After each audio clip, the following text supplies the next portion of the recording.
everybody. We have a special guest with us. Monte Yazzie! That's me. I'm so excited that you're back again. Oh my gosh. It's that time of year. I'm excited to be here. The I'm excited to be here. International Horror Sci-Fi Film Fest is gearing up, so you are back here to tell us all about it. But you said you brought gifts. I brought gifts. What? Okay. The man comes in with a duffel bag. I don't like to be the guy that just says that he listens to you. I listen. Oh. Okay. Somebody I listen. does. Yeah. We got one. So I got something for you, sir. Oh my God. Okay. Oh my God. It's going to be You got to stay hydrated. Oh! He did it! He got him a You got to freaking stay hydrated.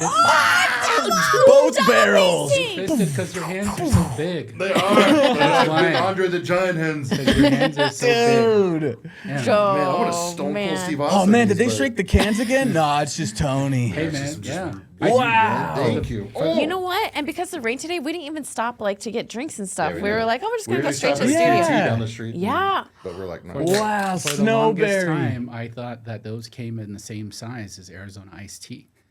They Did do. There's like two different. They Sometimes. just now Downgraded? downgraded them because they got sold to Coca-Cola. Yeah. But thank you. Oh my God. Hey, man, it's hard to find snowberry. Dude, huge. And two. So hard to find it. Ooh. Impressive. How's Holy it taste, cow. Tony? Delicious. I got one more thing for you. I was For me? for you, yeah, because I went to a place and I saw something, Spoiled. and I don't know why, but the character on the back of this thing I'm going to give you here, I don't know why, but he reminded me of you. I got you rotten gummy bears. Rotten gummy bears. Wait, let's see the guy in the back. You said. Looks like a SpongeBob ripoff on the front. Kind Dude, of it looks like reminds me- Ratfink. That's Yeah. like the old hot rod monsters. Feed your freak. Yeah, and I'm looking out for you because it's less sugar. Oh, thank you. Dude, and they're sour? Yeah, and they're I'm sour. stealing one. I love sour candy. Oh my god! Wait, let me see the little guy in the back. I gotta Is it the steal same your guys on the rotten front? sour. Yeah, it's well, the guy in the back is like, he's Kind of Yeah. reminded me of you too a little bit. I don't Look know at his why. he's got Hell crazy yeah. He toenails does and look like stuff. me in the mornings sometimes. That's Tony I getting ready to love fight I the see demons. you with your hair kind of When out it goes there. bling. Yeah, it's okay right now, but sometimes I see it and it's way out there. Way out there. Okay. Let's see, I got something for you. Okay. So I adore the amount of passion and love that you give to animals. Oh, thank you. Oh, And we all I do, found a yes. pin. It says cute but deadly. Oh my god. And they are mystery pins Oh, fun! with cute little animals. Stop. Mystery Yeah, unboxing. mystery How unboxing. Oh cool. my god! Look how cute this. Which little one do you think you'll packaging is. get? There's all kinds of Let's cute see. little Yeah, Monty's a critters. guest Oh every my week. god, they're all cute. Okay, wait, I gotta open it. Monty's like way Thank you, better than Monty. Santa. This Oh is my gosh, wait. amazing. Am I okay to open this? Sure. Yeah, Oh my open it. god, I can't wait to see What? what pin this is. I'm not strong enough. Hold on. You got this. Okay, wait. What do you Oh my guys think God, it's these gonna are be? really good. I sure hope so. I've never tasted them before. Okay, Well, we let's need get in a here. community Well, tasting. that looks good in here. Oh! Oh! Which one'd you get? What'd you get? What'd you Oh my get? god, What'd you look get? how cute that is. I love it. It's a little goose with an axe. Who's gonna hatch my it, dude? God. Hell yeah! Whoa, these are sour, what's but so they don't funny? have Monday. the little. They don't have the sugary stuff on it. You know what's so Kelsey, funny? have one. Oh, thank you. I was just talking about with my cousin about the geese that on Aristocats that they teach them how to walk and stuff. They teach them how to walk. To that song. They go It's like dun dun dun dun dun dun dun dun dun dun dun. And we I were just just talking about watched Aristocats. this is so cute. Thank you so much. And it's Welcome. As I glittery. do. Oh my god, I love it. What should I name it? Goosels. Monty. Goosels. Goosey. Monty. Okay. The whole Monty. Yeah, the whole one. The whole That is precious. This is so cute. How Thank you so cute. much. And It's so sweet. I got you one more thing. you got. Yeah. Oh my Dang. All right. god. A This is, new you did not car. have to do all this. Because you go to a lot of conventions, right? A lot of shows, right? You may not always want some attention from people at the con, right? Not saying there's nothing wrong with them. But, Sure. You may get some unwanted. You need your own You know what I'm space. talking about, Yeah. right? Yeah. I sure the do. look on your face tells me. Is it a riot So- shield? I got you another mystery pin, and it's Candy Heart's Attacks. Ooh. So you can wear that on your shirt and your pin. And Are they, like, tell mean? everybody? Okay, so on the front of this, it says, ugh. One says, ugh. One says, you give me the ick. You weren't my first choice. Hard pass, and you are Delulu. Oh my You god. weren't my first choice. Oh This my! is And then so I'm just gonna like savage. point at the pin. Oh my god, that'd be. I'm gonna use this like when I It go might go out. nicely like right on the beanie, right on top. Yeah. I'm gonna do it. If You you're know who says- needed one of those pins? Who I think is a certain character from a little movie called The Dead Thing. At the very beginning, I'm watching this lady just go on boring date after boring date. I'm like, man, I feel very bad. And she's just in bed with these guys, like, The first one is but there's two I in here. love that. There's two in That's there. perfect. Just Okay. right there. That's perfect. For you. Oh yes, boy, bye. Oh, made for It almost works together. yeah, it does. Boy, Boy, bye. bye. Should I like? One side, one side. Yeah. Would be like this way, dang, like boys, this. bye. Okay, here I'm There gonna you put go. these. On. I'm gonna put all my Dang. pins on. Thank you There you so go. much. You're That's welcome. so kind. Thank you. That's so Yeah. thoughtful. Oh, Oh my man. god, that's so. Are you ready? Brian, Yeah. you Me? ready? boy. I like to experiment, Okay. right? I don't just believe everything at face value. Yeah. Okay, I take everything a little bit of grain of salt, right? And I think to myself, Healthy skepticism. you know, Mythbusters. I grew up on Mythbusters. Yeah. So I was told about something on this show, and I needed to try it, and it didn't work for me. It didn't work for me. I think I know what this is. But I just wanted to make sure. He probably tried to eat that fermented cactus like the cactus cat and get drunk. They probably I got think it's the boner salsa. So I was say boner salsa. still to you. Oh my Paste and some tahini. Please do not get a Okay. do not get a boner Hey. right now. I didn't get you the rest of the ingredients because I can't take you all the way. He can't take me all the way. This is all for you, buddy. You can lead a Brian to boner salsa, but you can't show it on video. Oh my god, I'm crying. Monty, you you go. are the king Dude, of thank gift you giving. so much. Oh my god. For y'all that don't know, this Oh my is a God. Scaredycast deep cut. And that's how you know this man is a true fan. Monty, you're fuck. incredible. What Dude, was your so like the story It's missing was you made cheese and this lime, I it's think. like you made this salsa recipe one night and got a boner from it because it was so good. I hate this I story. was violently high and I cannot believe was this is standing in the amazing. kitchen and as I do, I call them ideas. I start getting a little crazy. Start going, It's basically just me putting tahini on everything, right? Like ice cream and cereal and shit. One of them, I tried a Ritz cracker with a little bit of honey on it. It was pretty good. It was like a poor man's dessert. So ideas sometimes work out, and sometimes they work out a little too good. I made this salsa with I had a little lime, I had a little 3 Mexican cheese. I put tahini, the three cheese paste. blend? He's already got it, dude, to the T. And then I was sitting there and I was kind of spacing when I was making it, but then I started eating it and then I realized I was like, this is really good. I was like, wow, and then I was like, in my boxers, that's it, just in my I'm boxers. having to hear this story Cue again. the music. This Cue the music. happens a lot. It's Oh, mostly like a late night, just like my eyes are half open. I'm in my boxers, standing in the kitchen, eating something out of the freezer, and yeah, boner salsa was created. I think that when Scaredycast we get our own restaurant. Oh. This will be on the appetizer menu, the boner salsa. Boner salsa. But it'll have a little secret ingredient. But It's gonna be the only thing on the menu. That's it. You come here to get your salsa. Incredible, man. This is hilarious. Just 10 out of 10. But They don't cover it. we are not here to talk about us. We talk about us But all first, the we have to say fucking thank time. you so much. Dude, Like, thank you so much. Yes. man. these are so thoughtful and so kind. You did not have to do this. Thank you. This is so cute. Boy, bye. We're not gonna, but we're not saying bye to Monty. You know, I just enjoy what you guys do. So Thanks, man. We you enjoy guys you. make it really fun to drive to work in the morning and listen to the crazy ramblings and stories, Potty and, humor. yeah, all the scary stories. The scary stories I don't listen to so much. They're creepy. You Yeah. guys go to some scary places. Well, yeah. I mean, Yeah, we haven't talked about it yet, but we will be going to the Yuma Territorial Prison in May. Do that. Don't do that. I agree. I'm not going.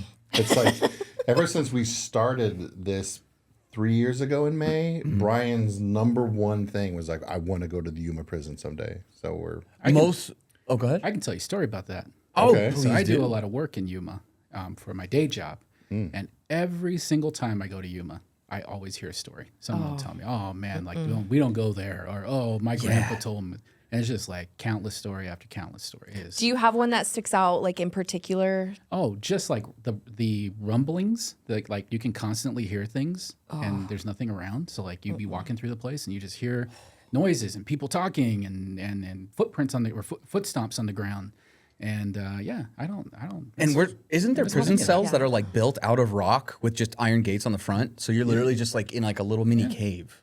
Like it's like there's I think that may have been the isolation spots. I'm not entirely sure, but there's actual places and there's like bats in there. They're literally living because they're little mini caves that they would stick these guys in, and they would just sit there in these little rock caves. And it's like the whispers, like you were saying, you hear stuff in there.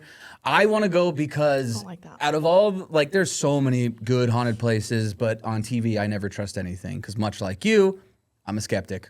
First and foremost, I want things to exist, but it's going to take a little bit to convince me.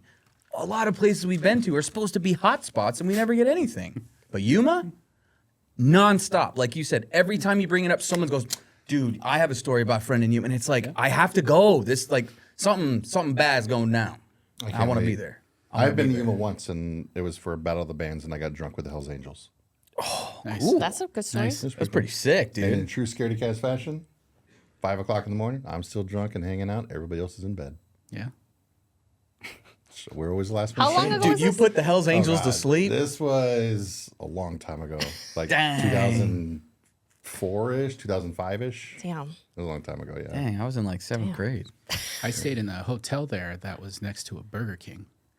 And I woke up in the morning and there was smoke in the hallway and coming up through the bottom of my door. And I was like freaking out. I'm like, what's going on, man? Yeah. Smoke alarms didn't go off. I opened the door. The very end of the hallway, someone just propped the door open and charbroiled smoke was coming down the hallway. Smelled delicious, but it was terrifying. It was terrifying. That's actually, you know how like whenever you drive past a Burger King, you can smell it? Yeah. That's Yeah. the guy. Smells really That's the good. guy. That's where it all comes from. Dude, for me, there's an In-N-Out right by my house. That whole intersection, if you come within a quarter mile of that, you smell fry grease. And it is like, so Speaking nice. of In-N-Out, you know that there's certain In-N-Outs that have people say the fries taste different everywhere they go. What? Like, yeah, because of how old the fryer is in different areas. no So way. people will say, No like, way. don't go to that In-N-Out, go to this one because the fries taste better. Like they don't like clean it out? I don't know. It's probably. Or maybe it's like cast iron, you know, where it's like the Like you more don't clean it's it? weathered and you keep it that way and it changes. I'll have to I'm try not that. sure if that's how What, do you think fryers it would work. make it that much of a, like, oh yeah, go Well, 2 must be miles a- this way, a the fries taste of- taste better. I like, mean, maybe like, it's like noticeable. raised pizza. Like, Ah, there's raised that's pizzas true. everywhere, but none of them are the same. Like, and not everybody, a lot of places have ranch, but people that are ranch fiends, they know good ranches and bad ranches. Oh, yeah. And I'm not a ranch guy, but I was like, dude, I get it. Because it's like me and my tahini or something. It's like, if you don't have that thing that I want, I'm like, you know what I'm saying? Chili's, they got good ranch. Yeah, chili's good. Chili's rocks. One more thing before we get into the bulk of it. This is for another episode because I can't stay here tonight and just dissect what I'm going to tell you next. Okay. But have you ever seen a snack-sized bag of tortilla chips? Like Maybe? no, like a mini size? No, I haven't. Why? Because you can't just. I assume it's because why would anybody just eat a snack-sized bag of tortilla Right. chips? But they have everything else. Yeah, because like technically Doritos are tortilla. They're just flavored tortilla chips. Yeah. They're flavored, but unflavored, you never get But them unflavored, plain. you never get plain. The only way I would ever say maybe is like at a QT where you can get like the chili and the cheese dispenser. They have like bags. Yeah. Yeah, but that But doesn't really those are count. But like you have to take that as, specifically yeah, like just for the nachos. They're just dry Yeah. nacho chips. It's like no, but they're yeah. So are you saying there's a reason for this? I don't think so. I don't know. He's just saying- I just put that on the table Yeah. Big for you chips. guys to dissect. Just- during- Big Just Chip chew- Corporation. chew going on on, that. Big Chips? Chew on that. Yeah, huh? Well, you know what? On that and thing too. is there a certain amount of chips that you have to eat to like attain said chip boner? Ew. So instead of Good I don't question. Like Good question. Is no, it just this like is a few great. bites, This is great. or is No, it There like- needs to be Why am some I kind saying so of close to disclaimer. Brian during all I this don't- boner salsa I talk? don't like to put a number on it because I like to say that, you know, it comes to you. You know, you don't. It's like you don't really choose. Like because if you Boing, think boing, about boing, it, boing. right? It's like when you're in the moment, you're in the heat. You're not going get a boner, get a boner, get a boner. It's like it just happens, right? If you tried, So- it wouldn't happen. Exactly. It's a feeling. It's just like boiling you'll know water. when the recipe's right when you bite in and you just If you stare at your penis, it won't get a boner, but what is it? A boiling pot never hot pot. A watched Something pot like never. A watched pot never boils. a watched pot never boils. I and don't think that's true. That's right either. A watched Yeah. wiener Do you know what- never. Never Eat elevates. salsa, get hard, and put that on a sticker. There you go. All right. A soft pee-pee never. That's when we can gets finally blood. start selling your boner salsa in jars individually. You can put that as like the tagline on the bottom. And then we'll just gonna start be selling like- individual chip bags. And then it's Yeah. going to be. And can you your know what? pose be the pose after you guys watch the monkey? That picture of your face? Yeah. Yeah. Yeah, that one. There you go. Oh my God. Is that your I don't know O about face? you, but I'm getting a boner. Wouldn't you like to know? You don't know about you? Oh God! Okay.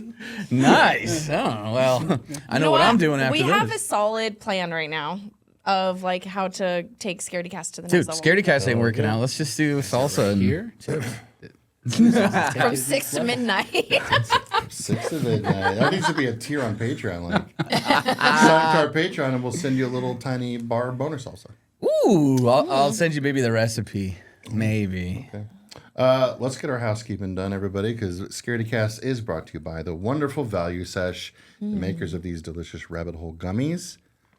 They just came out with honey sticks. What Actual are those? freaking It honey is sticks. Little honey sticks, Oh my 10 God. milligrams in each stick. Straw, would you stick? Yeah. Yeah, dude, I can't wait to try that. And you just friggin' like, and it's like delicious little snack of honey, but a little 10 millis of. So make sure you go Delta, to baby. valuesesh.com, use code SCAREDY to buy yourself some honey sticks or some gummies or anything else they have on their website. And of course, we got to shout out the amazing Fright Rags. Dude, Look at these shirts. are you kidding me? Look at these shirts. Fright Monty, Rags. we got to get Monty a shirt. We gotta get Monty a We shirt. got to get Monty a Fright Rag shirt. But we got Fright Rags. I got a Tales from the Dark Side. You guys remember Tales from the Dark Side? I do. Barely, but I do. The scariest So scary. opening credits of anything ever. Like, Oh, yeah. my parents would watch this when I was a child, and I'd run out of the room. You're like, nope. No. I did that with Indiana Jones. Indiana Jones? Yeah, because I loved the movies, but there was the Holy Grail where he just erodes, and then there's the other one with Like the boulder like the chasing you? melty. No, the melty like. Oh, And yeah, so when I was a little sorry. kid, I was like, "What is this?" Like I was so It scared. was like me, when I was a kid, it was the librarian at the beginning of Ghostbusters for me that I didn't like. Ooh, Large Marge still. It was the poltergeist guy for me. Yeah. The old man? Yeah, when he Oh, when he Pulled ripped all off the his face. skin off. Yeah, Okay, yeah. that's a good one. But Fright Rags, Fright Rags. incredible designs, dude, and like ones I've never seen before. And I go to a lot of cons. I don't see designs like from Fright Rags. Go to And their that site. coloring is beautiful. Dude, it's full art. It's like a movie poster. It's gorgeous. I love it. Yeah, check out Fright Got Rags. a little Vampirella action going Nice on. and cool. with the killer goose. With little goosels right here. So, I love the just scarf. Like, yeah, these are fucking amazing. I've been wanting a Fright Rag shirt for a very long time, so thank you so much to Fright Rags. And you guys can also get your own Fright Rags merch, not even just tees. How can they do that, Tony? They're going to get a little Dude, discount you when can they do go it. get some socks, some pajama pants, some cups, like collector cups, like big collector cups. Dude, they got so much stuff on there at fright-rags.com. Use code SCAREDY10 to get yourself some. And then, of course, we have to give a big shout out to our favorite East Coast horror shop, The Last Toy Store in Maryland. Make sure you go to thelasttoystore.com. If you don't live in Maryland, go to their website and do shopping on there. But if you live in Maryland, you can go, and they're going to have some in-store signings, and they're amazing people. And it's open all year round. All in case year you're weirdos round. like us and you love scary stuff all the time. Yeah, graduation's coming up, Mother's Day, Father's Day. There's a lot of different reasons, that you might need gifts. Yeah, you might need to get So your if kid a you- shrunken head or something. Yeah, you know? I mean, who doesn't want one? And then shout out to these rotten original Yeah, those gummy are ones, good. dude. These are so good. Those are really good. Dude, At Eat Rotten. All right.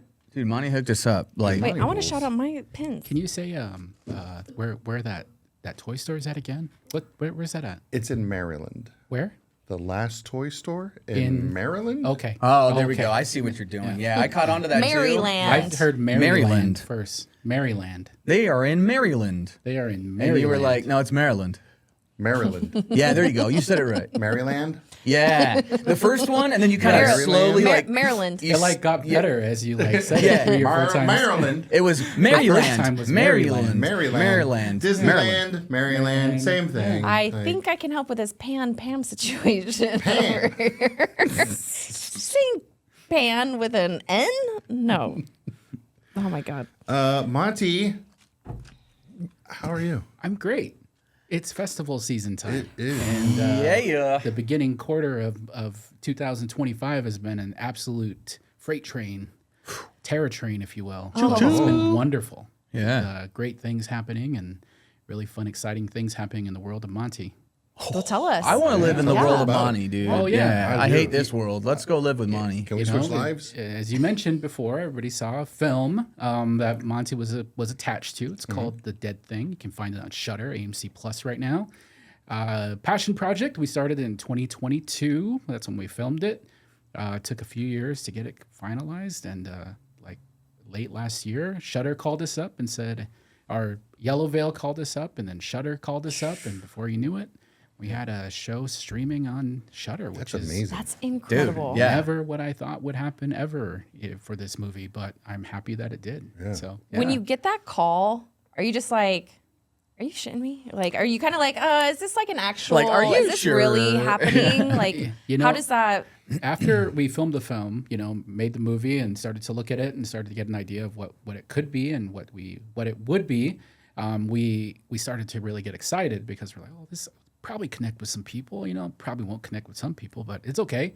It'll connect with somebody. And as we started to put more effort into it, more time into it, started to show a few people here and there, they were excited about it. And before you knew it, it wasn't out of the realm of possibility that Shudder would be one of the people that we'd want to go to. And before you knew it, our great distributors at Yellow Veil did some great work for us and, put us into a few good festivals, and word of mouth started to spread. And next thing you know, we got a phone call, and it was kind of a big deal. So we had to keep it a secret for a while, and you didn't really tell anybody for quite a few months. But when we were finally able to share with the world, it was a big deal. And a great, amazing team of people dedicated to make this movie come to life. And you can't do it on your own. And the fact that you had so many people dedicated to making it come to life was a dream come true. And for a kid who grew up in the movies and always kind of hoped to maybe get to this point, it was an unexpected surprise to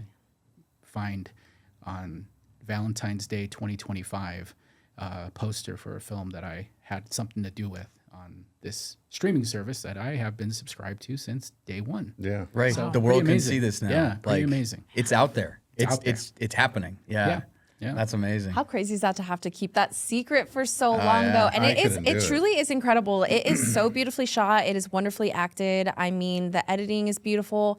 It is a wonderful, wonderful movie and it's for streaming on Shudder for anyone who missed that. It's called The Dead Thing.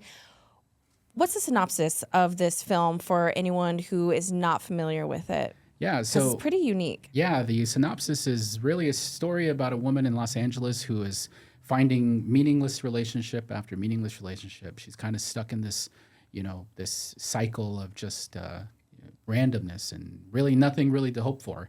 And then she finds a guy, and this guy is everything that she likes in the world, and she connects with him on a real intense level, and he turns out to be something that he's not.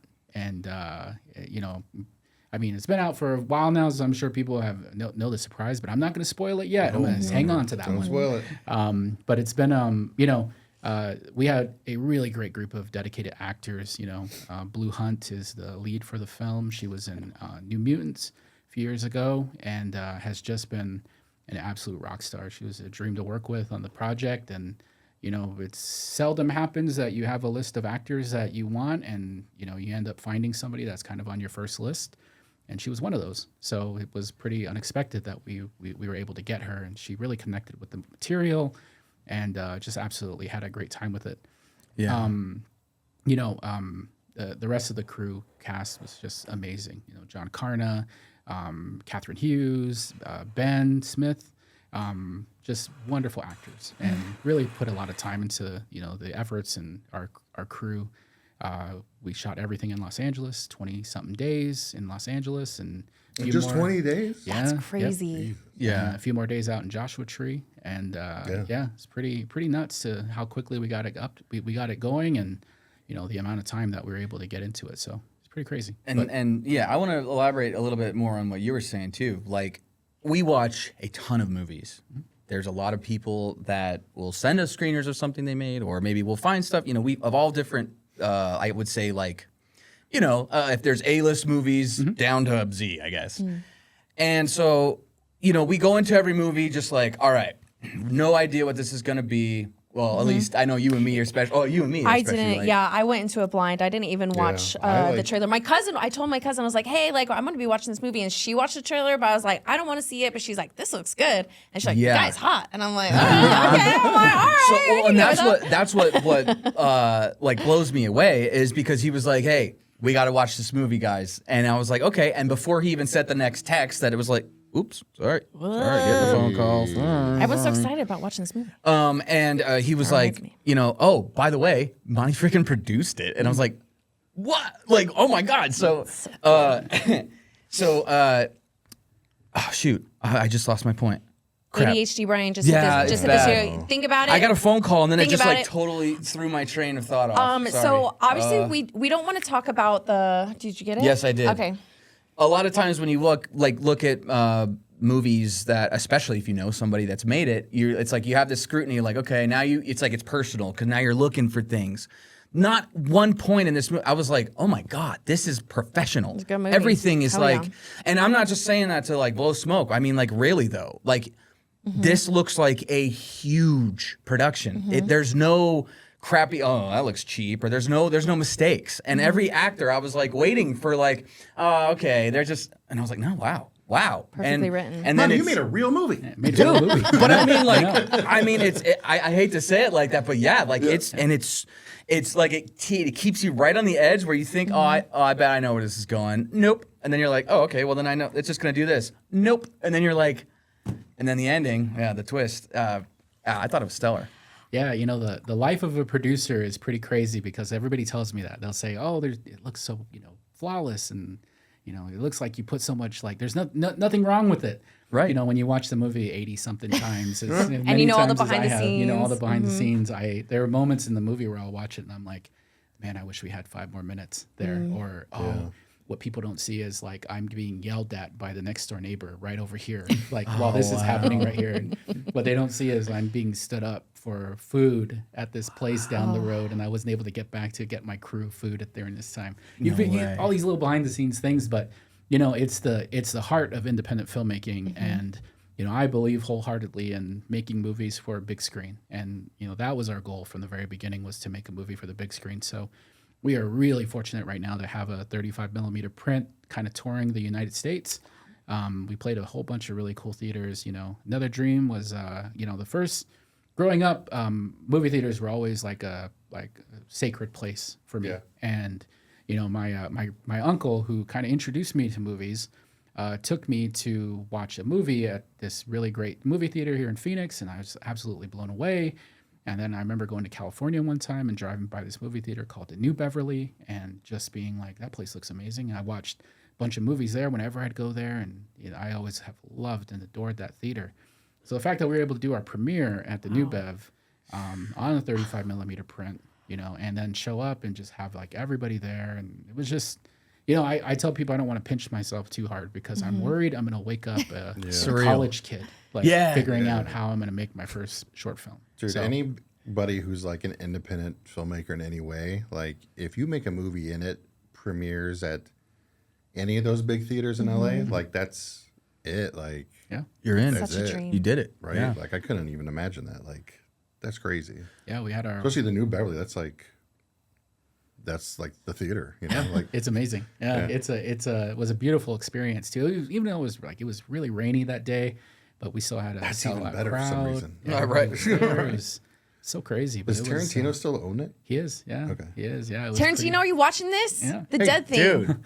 The Dead Hello? Thing. You need to watch it. Yeah, you're looking at your next producer right here. Let's go. Holy Well, shit. and pretty crazy too, because the New Bev puts out these these one sheets, posters that have like the whole month. It's their calendar, and to see the Dead Thing as a premiere on that calendar. Did you get a poster? Oh, of course I got. Oh 20. yeah. You're like, they're in the back of my van. Yeah. I got 20 of them. He's like, I framed the first one, and yeah, And in the absolutely. movie, the character Blue, in her room, she has the new Bev posters on her wall. Oh, I missed that. In there, and in one of the scenes, you can see Monty as a cameo in the background. So Wait. it's a blink and you miss it moment, but in the background, I guess I gotta rewatch it. I'm Is rewatching it- it tonight. what- I Can know you the tell guy. us like I know what the guy. scene? Yeah, it's in a bar scene. It's in the bar scene. Okay, in one of the bar scenes. Okay. Oh my One of the bar gosh. scenes, and blink and you'll miss it. I'm gonna do that. Yeah. You're like the gonna new do that. Alfred Hitchcock. Yeah, yeah. Oh, Stan Lee. Yeah, there you go. He We're comes in- in, says a little like more, one little line. more. You're gonna be one of the dates next time. He'll be the guy taking the trash out in the back of the bar and like throws a bag in the dumpster. He's like, "Stupid kids," and then goes inside. I want to be Wes Craven and Scream in the Freddy outfit, just like yeah. I want to be that guy. Yeah, that's awesome. That is awesome. But yeah, it's been a pretty amazing experience, and there is no Dead Thing without a group of really dedicated people and a lot of great supporters, a lot of people who supported us for 5 years. This was a conversation that happened at Phoenix Fan Fusion between me and director Albert Kane, where he had asked me, if I was interested in making movies, and he sent me the script, and I remember reading it. I saw him the next day. We had this great conversation, and he was like, "You want to make a movie?" And I reached across the table, shook his hand, and I said, "This is it. Like, we're the first two ones in the pot." And fast forward 5 years, we had to go through COVID. We had to go through all kinds of crazy stuff, and to get to where we're at. But it's pretty amazing, to have that progress and see something completed. And for some people on the team, they put a lot of hours in. Ahead of it, when you're doing a production on anything, a producer's life is really dedicated to kind of finding funding, which is a big thing. Trying to figure out how you're going to get your crew together. Trying to figure out your days, trying to figure out how you're going to match everything up and make everything work, then finding who your actors are. And, it's ongoing kind of piece by piece by piece by piece by piece as you move forward. And then when you get to production, you're all excited that you're going to, we get to call action and work with actors. And then it feels like you take one breath and it's over. And then after that, you sit in front of a computer and edit this thing for years and years and years and try to figure out where you're going to get the rest of the funding for certain things, and how are you going to bring people in to do soundtrack? How are you going to find the right people to find, to do your special effects and all of those? And we are just so fortunate. I always tell people, when I work at the film festival, nobody goes out to make a bad film. No one does.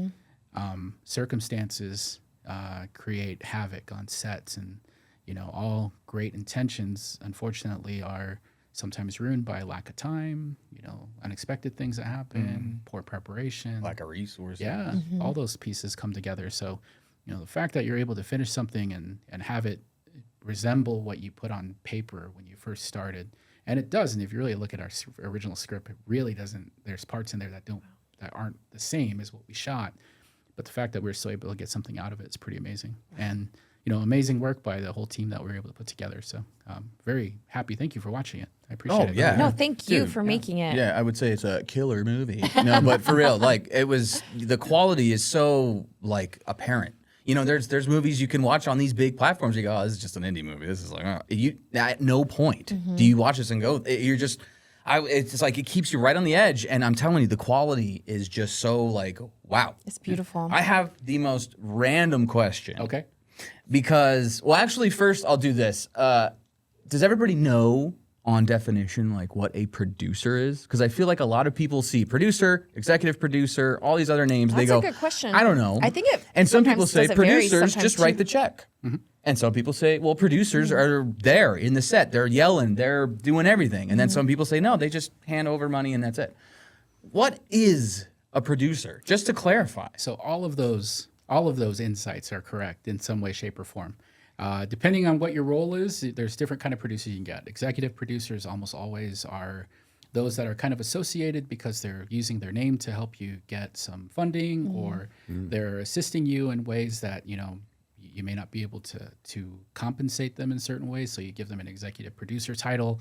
Maybe they're able to get you some wonderful location that you couldn't afford, and that's how you got to connect with them. Or maybe they're sitting to help you support kind of the beginning process of the funding piece.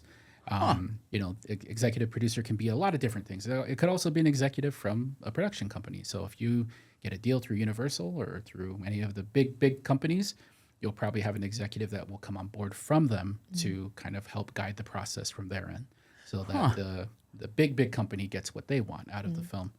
And then you have other associate producers. A lot of times associate producers are people that are going to be initial funders, people that put their name in, and you give them an associate producer credit because they gave something to the production, whether it's food or resources or financial properties.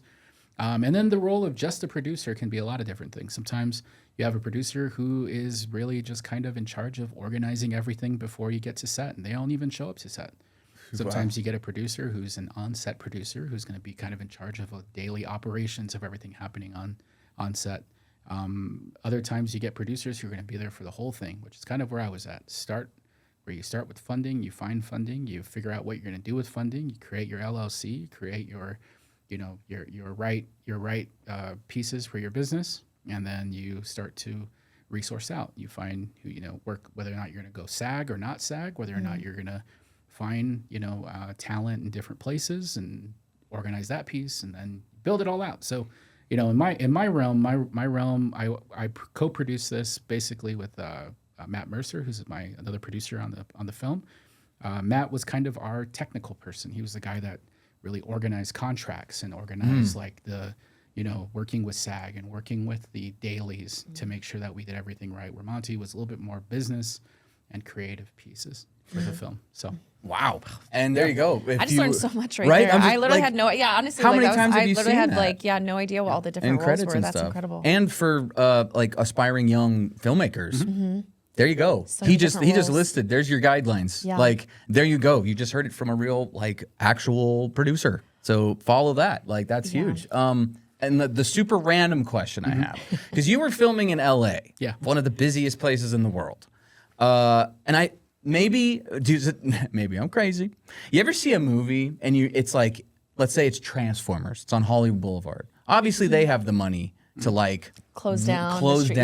Yeah. There's a scene where she's crossing the street and she waits for a car, and I was like, I wonder if that was improv and she actually waited for that car, or did that person know that they were in the movie, or are you literally standing on the sidewalk running with her through the crosswalk? And I was like, dude, I think about this so many Do you times when I'm think watching about movies these and I see things? cars in the background. I'm like, are Do those they know they're in a normal movie? cars? Are they do they have any idea what's happening over there? So Are they I noticed a lot of the shots are at night. Obviously, most of the movie is. So it's like, okay, so maybe it's a little quieter on the streets, but how do you maneuver around the real world? Because that bar, was it a bar you knew? Was it all strangers? Was it all actors, extra? How do you do that? If you can reveal the secrets. So all the bar scenes were shot over the course of, I think, 2 days.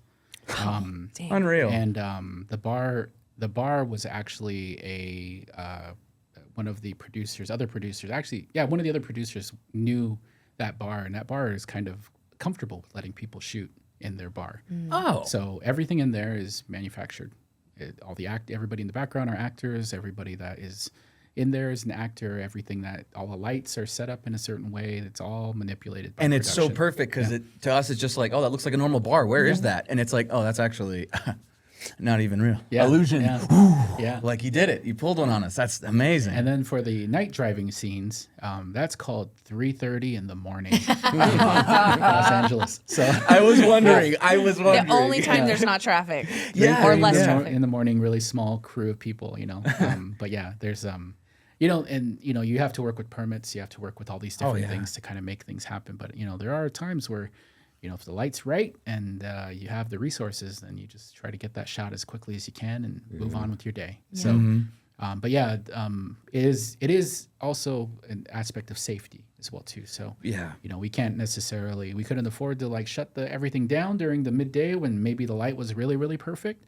So you just wait for when it's safest for your team to be out there. And while it may look like the cars are really close to you, it's all camera operations as well too. So our actor's probably 20 feet away from that intersection, but just the camera or the lens that we're using makes it look like she's really, really close. What's so amazing is nothing we're watching in that movie is real. Yeah. But it's your magic, your art to make that so believable. And dude, that's amazing. Yeah, all the app that's on her phone. I thought about that too. That's all I was like, VFX. was that screenshots or like how did like So is I it like think is it about like a that. green? Is it like a little green thing Yeah, on her there's a phone? green thing on the phone. But And it looks actually, exactly someone sent us a picture, like of the green, To be able to put. of the green, Oh, okay. and so we just brought it up on the And just put it up. screen and pulled God, the I color up. little cool love little the secrets, little beauty things. of Yeah. movies. Speaking of the beauty of movies, you know, you've been talking about how, I mean, you loved movies, you love film. Obviously, you're a huge horror buff. I think what is so beautiful about art in general is that everyone can get something different out of this. Like, I know for me, like, I don't want to give away, obviously, like the twist in it, but like for me, I think it really spoke to like, you know, living your life and like actually being like present and really making the most of what you want life to be. That's what I got out of it, and I thought it was really beautifully done in that way. To, you know, kind of, it's really easy to just be, you know, in the monotony of, you know, just trying to survive, really, like, you know what I mean, just trying to get through the day. And I think that is something that a lot of people experience, especially in this day and age, like, you know what I mean, connection and being able to really find your purpose and what is that and what do I want to do. So that's what I got out of it. But like, you know, as someone that has been on this project for so long and, you know, it truly is so close to you.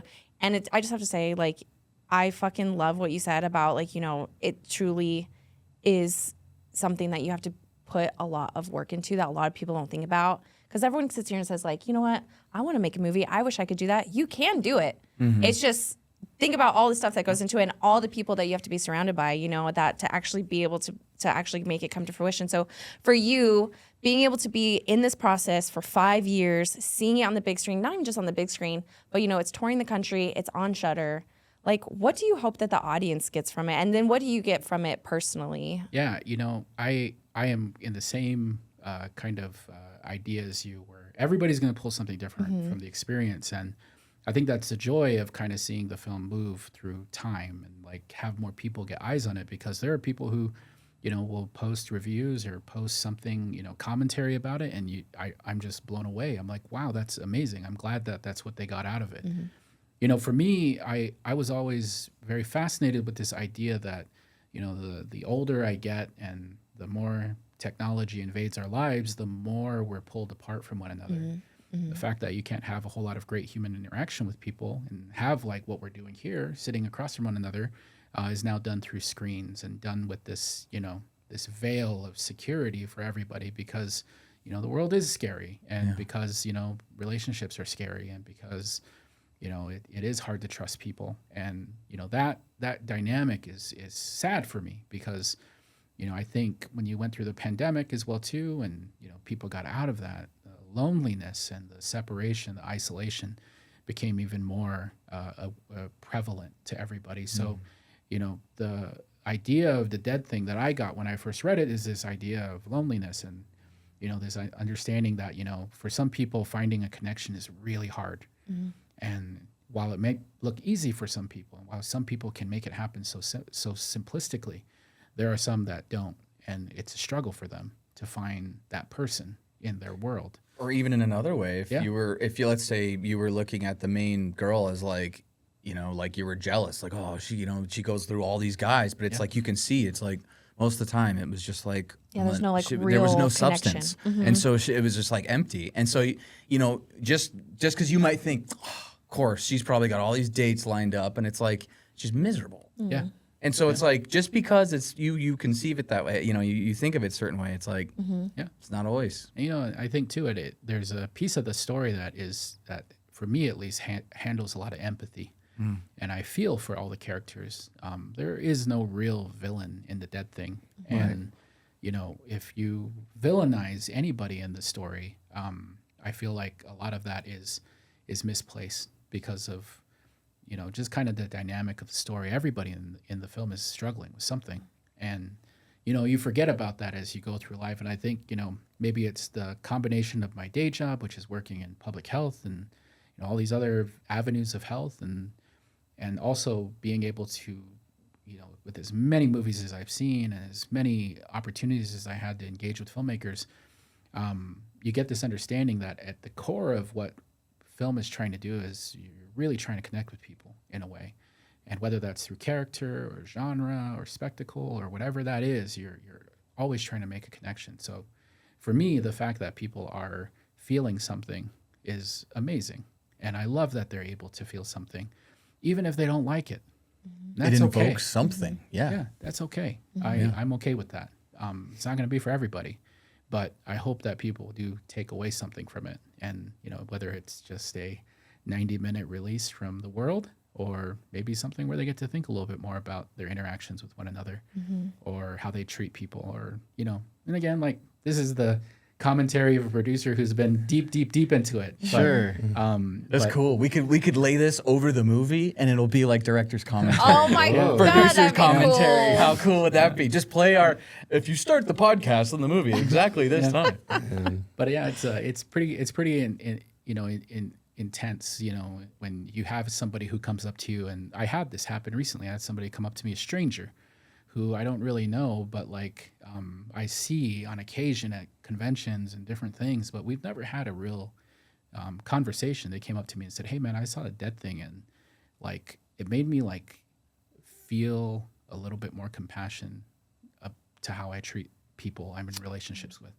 Wow. And it was just this, and it was very we ended up talking for 30 minutes where they just were, and I didn't really even say anything. They were just expelling on the fact that the character in the movie is going through these things and doesn't really feel what's happening, and then when she does feel it, it's scary, and she pushes it away, and then she lets it control her too much, and she said it has all those pieces that she felt in relationships and was struggling with in terms of how she identified with somebody who meant something to her, all those pieces. So it was very, very I never thought that the film would have that kind of profound effect on somebody.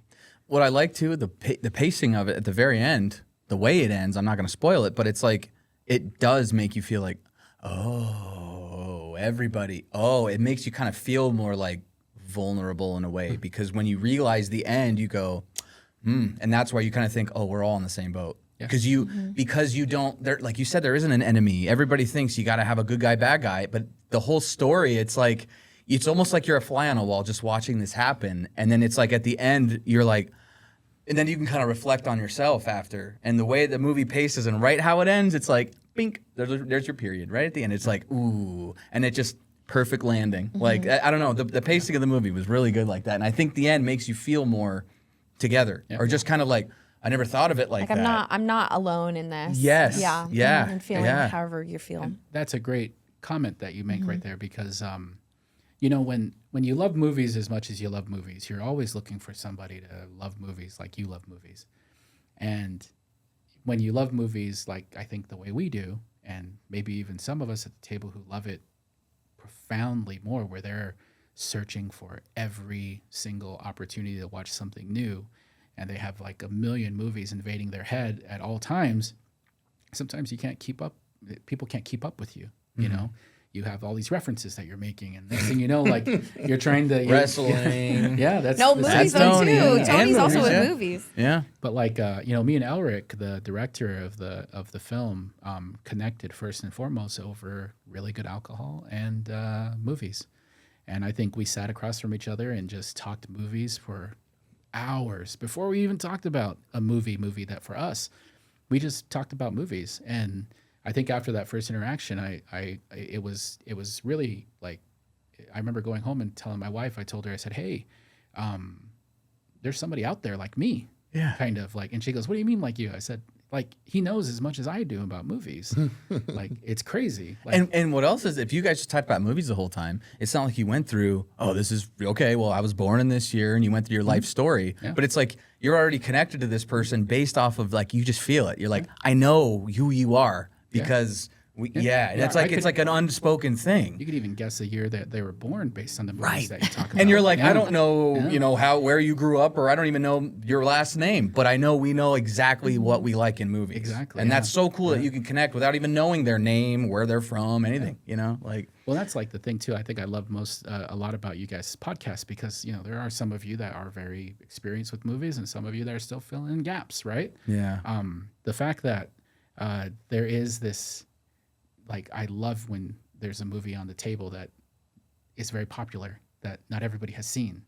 And when you get to experience that movie and you get to kind of see it through somebody's eyes as brand new, that makes me want to go revisit it. So there's been movies on here that I've been like, I'm gonna go watch that again because of what A new Kelsey said about perspective. it, or you know what Tony said about it. You know, like Greasy Strangler has that effect on people. you know, oh yeah, Sure. I remember what was a Sasquatch movie that just came out last year. The Sunset. Sasquatch Sunset. Did you watch that? I watched that movie and really was like, I don't know about this movie. But when you guys talked about it, I said, I'm gonna watch it again. So I watched it twice, and I still didn't really get it, but but I still really liked I it. think you can watch that movie like 100 times. You're still not going to understand. But you what guys all that inspired me to try. You tried it again, yeah. And I think that's the joy of it all for me as well too. Is I always tell people I don't have time for boring movie conversations. Yeah. But I mean that just to It's weird because it's like I used to like wait to see movie trailers. Like I couldn't wait to see it. Like back in my day, kids, the TV station used to have a show called Coming Attractions, and it was just trailers. Yep. And what? What? I remember me and my mom would like get You mean ready like to watch. like the TV Guide channel, or it would just be previews? Basically, yeah. Like there was, I forgot who it was, but like somebody would host it and be like, "Hey, and then this movie's coming out later this summer." And, like, Probably it was Maria Menounos, honestly. somebody like that. Yeah, Yeah. it wasn't her wow. because this was a long time ago. Oh. This was like in the 90s. Remember But, like, movie phone? yeah. But now, I avoid trailers as much as I can because I'm like, number one, they give away too much, Yeah. and I like just being surprised in movies now. I mean, that's like, that's why I love Sasquatch Sunset so much because it's like, look, I love Marvel still, but like even my 15-year-old, 16-year-old, he's like, I know what's gonna happen. I'm like, yeah, I know what's gonna happen too. Like they're gonna go fight. They're gonna go fight the bad guy. The bad guy's gonna find there's gonna be some kind of good in the bad guy, and that's what was going on in Marvel movies for a while, where it was just like the bad guy would somehow end up a good guy, and my kids got bored with it. I kind of got bored with it, but it's like I see a movie like Sasquatch Sunset or Greasy Strangler, where it's like there's a scene in this movie that's happening that I've never seen in my life, and I can't explain it. There's a scene you guys haven't seen it yet. There's a scene in Sasquatch Sunset with a dirt road, where you're just like, what the fuck is happening in this movie? Like, what I is? can't wait. And that's what I like. That's what I'm aiming for with movies now, and that's where my kid like. I watch movies with my kids all the time. My oldest kid, who was like bored with Marvel, I showed him. Oh my god, I don't remember what I showed him. Oh, you showed him scary or the funny. Yeah, wasn't it Scary Movie 1 or Scary Movie 2? No, and he didn't. No. It was like it was Barbarian. Oh, nice. So good. He was playing video games one night, and I had not seen trailers for it. And I just walked in. I was like, "Hey man, let's go see this movie." He's like, "What movie?" I'm like, "It's called Barbarian. I don't know what it's about." He's like, "Okay." We went in totally blind. And after that, he was just like, I want more of this. I want more movies You have where no I don't idea. know what's going to be happening. I don't want to watch the trailers for movies anymore. And it's like I nothing went you've ever blind. seen. Yeah. Yeah. And That's we did what- it again. That happened with us last year when I was like, I opened the door to his bedroom. I'm like, let's go to a movie. He's like, what movie? I'm like, it's called The Substance.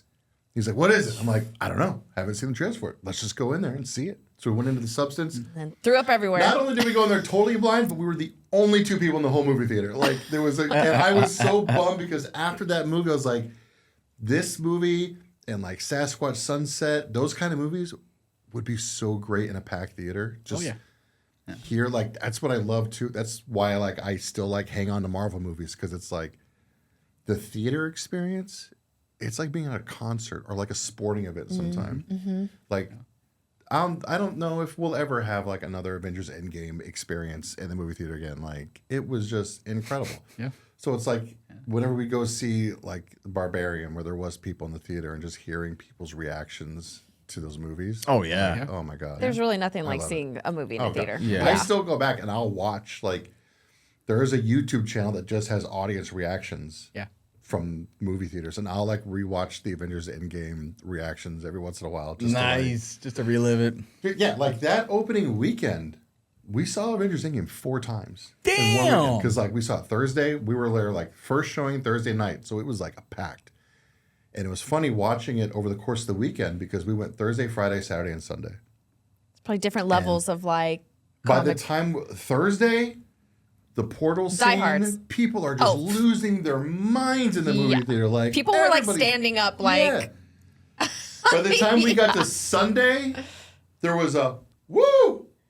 And that was it. I was like, Quite the damn it. different Like, experience, and yeah. we weren't just going back because we liked the movie so much, but it was mainly because we wanted to be in that first that experience. environment. Yeah. And it was like by the time you get to Sunday, like the diehards have already like Seen seen it, so they're not reacting anymore. The new people are like, all right, cool, like the good guys are here. Yeah. Like, I'm like, Seriously. It doesn't mean anything anymore. yeah. But I mean, that's what you kind of mentioned before, though. You're like, what is it invoking people? That's what the art is, though. Nobody wants to see boring stuff. The art is how it makes you feel. You Yeah. know, it's the stuff that gets you fired up. You know, You know what what I gets mean? me fired up? Magic Mind. My good friends at Magic Mind. Ooh. Monty has never tried a magic. I haven't. Have I can you? tell you right It's now, I first have dabbled in time. filmmaking. Yeah. And if I had some Magic Mind, it would have made it a lot easier because it would help me focus up. Maybe we need to make a movie. This is Tony's getting inspired right now thanks to Magic Mind and need to thanks to make a movie. Monty. Magic Magic Mind Mind inspires you? has no caffeine in it, but it encourages you to take it with your caffeine. So this is your good. You get, but because it's a calming energy, it is not fidgety. You don't get Yeah, jittery. you don't get jitters or fidgety. This is clarity. It helps you Let's lock get in. into the flow. Creative Lock in. flow. Here we go. Cheers. Locked in. Lock in. Thank I you, can't Magic breathe. Mind. I got short arms. Well, okay, and we're talking was, about, you know, the magic of the theater experience, and you're talking about how the Dead Thing has made circuits into certain film festivals. We have the International Horror and Sci-Fi Film Festival Correct. coming back to Arizona. It was such a wonderful experience last year. It was absolutely amazing. I love being able to see so many, you know, you're talking about like you indie filmmakers who this is their passion. They've worked really fucking hard to get here. So, first of all, when is it happening? Where is it happening? And what can people expect from this year? Because it's always great stuff. We are going to have, we happen from March 27th to April 6th. We are a wonderful film festival that happens right up the road at Harkins Scottsdale 101. We play in concurrency with the Phoenix Film Festival. So we operate at the same time. So when you come to the International Horror and Sci-Fi Film Festival, you're also coming to the Phoenix Film Festival. The Phoenix Film Festival is celebrating its 25th anniversary this year. So things are just going crazy in terms of what we're doing for the festival. And it's pretty exciting because every year, you know, the joy of being the festival director for this festival for as many years as I have been doing it now is the joy of really kind of seeing the evolution of film and how more filmmakers are using the technological advances that are happening in the world to make their visions come to life.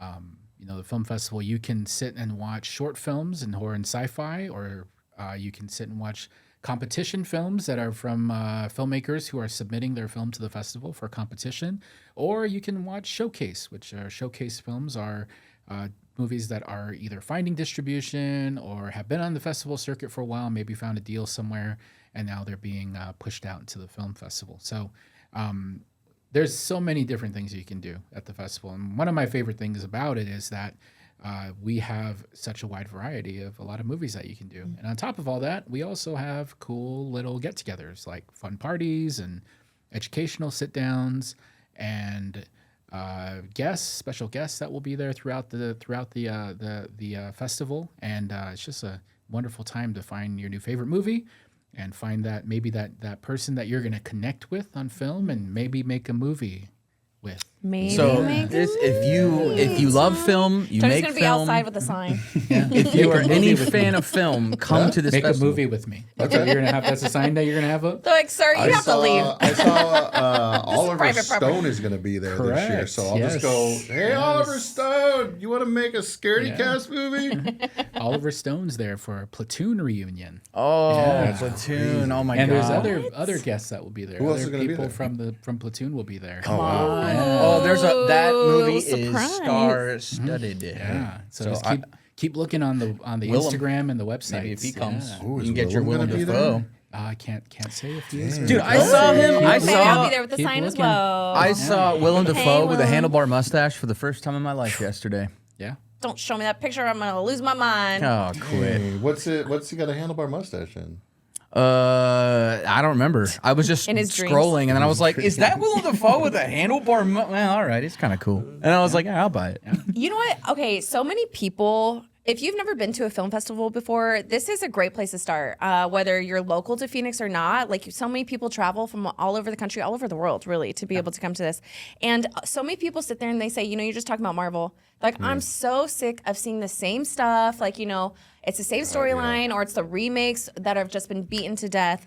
And it really is in the film festivals that you are seeing such creative new storylines, like you're saying, like new ways that they're applying art and techniques, and there's so many opportunities to really be able to network as well, and just to be able to pick the minds. You'll see directors there, you'll see actors there, like, you know what I mean, and you're actually hearing straight from the horse's mouth, which I think is such a wonderful opportunity, and you're supporting true artists. And it's like everybody who's always complaining about how there's no original movies. Like, this is where you go to see all that. Last like, year was there. mind-blowing. Like, we were able to see some of the shorts. We saw a couple of the long form ones as well. There's And one we were just movie sitting there being there like, we want this to be made. Yeah, there's one movie there last year that's on Shudder as well.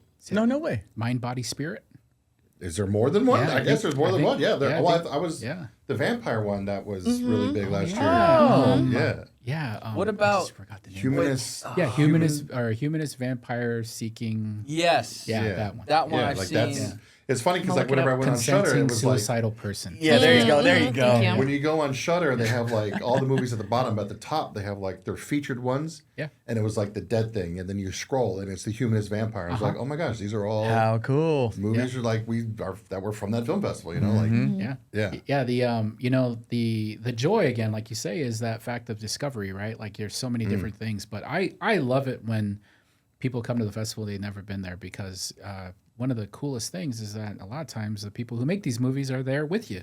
And so you get this great behind the scenes kind of perspective when you watch a movie that you just are blown away by. Now the writer, director, producer, maybe some of the actors are there to kind of tell you how they made, how they put it together. And that's just like a lot of fun when you get to have that experience. And then on top of all that, you get to see some pretty crazy things, And I always tell people too, sometimes there's movies you watch at the festival you'll never see again. Yeah.